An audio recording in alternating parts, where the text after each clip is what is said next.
ಆಯ್ತು. 0 ಓವರ್ ಉಮ್ಮನತ್ ಕೋಟ್ಯಾನ್. ಸನ್ಮಾನ್ಯ ಅಧ್ಯಕ್ಷೆ, ಒಂದೇ ಒಂದು, ಈಗ ನೆನ್ನೆ ಸುಪ್ರೀಂ ಕೋರ್ಟ್ ಒಂದು ಆದೇಶ ಮಾಡಿದೆ ಅಧ್ಯಕ್ಷೆ, ನಾಯಿಗಳು ಎಲ್ಲದನ್ನೂ ಕೂಡ ಈ ಬೀದಿ ನಾಯಿಗಳನ್ನ ಹಿಡಿಯೋಕ್ಕೆ ದಯಮಾಡಿ ಅದನ್ನು ಎಲ್ಲ ಕಾರ್ಪೊರೇಷನ್ಗೂ ಕೂಡ ಹೇಳಿ ಇಮಿಡಿಯೇಟ್ ಅದನ್ನೆಲ್ಲ ಕೂಡ ಒಂದು ಹಿಡ್ಸೋಕ್ಕೆ ವ್ಯವಸ್ಥೆ ಮಾಡಿದ್ರೆ ಮಕ್ಕಳ ಮೇಲೆ ಪರಿಣಾಮ ಆಗ್ತಾ ಇರ್ತಕ್ಕಂಥ ತಡೆಗಟ್ಬೋದು. ಅದೊಂದು ದಯಮಾಡಿ ಸೂಚನೆ ಕೊಡಬೇಕು ಅಂತ ತಮ್ಮನ್ನು ವಿನಂತಿ ಮಾಡ್ತೀನಿ.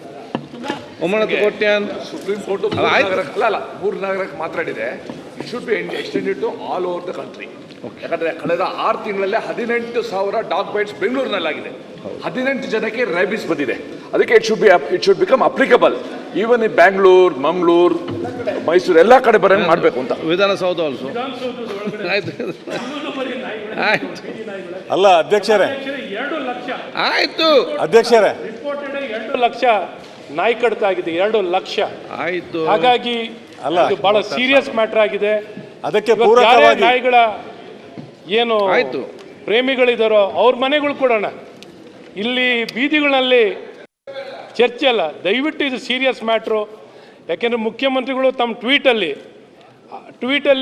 ಅಂದ್ರೆ ಕಾರ್ಪೊರೇಷನ್ ಅವರು ಬಿರಿಯಾನಿ ನಾಯಿಗಳಿಗೆ ಕೊಡೋದು ಬೇಡ, ನಾಯಿಗಳು ಹಿಡಿಯಂತ ಕೆಲಸ ಮಾಡಲಿ ದಯಮಾಡಿ. ಅದಕ್ಕೊಂಚೂರು ಈಗ ಆದೇಶ ಕೊಡಿ.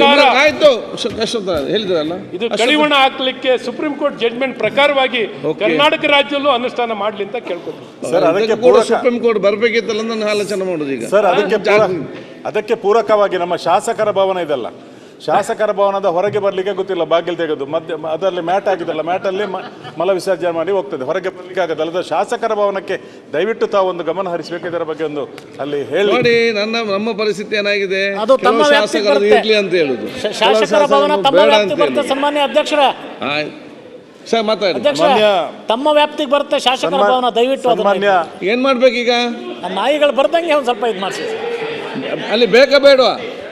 ನಾಯಿಗಳು ಬರ್ದಂಗೆ ಮಾಡಿಸಿ, ನಾಯಿಗಳು ಓಡಿಸಿ. ಸನ್ಮಾನ್ಯ ಅಧ್ಯಕ್ಷರೇ,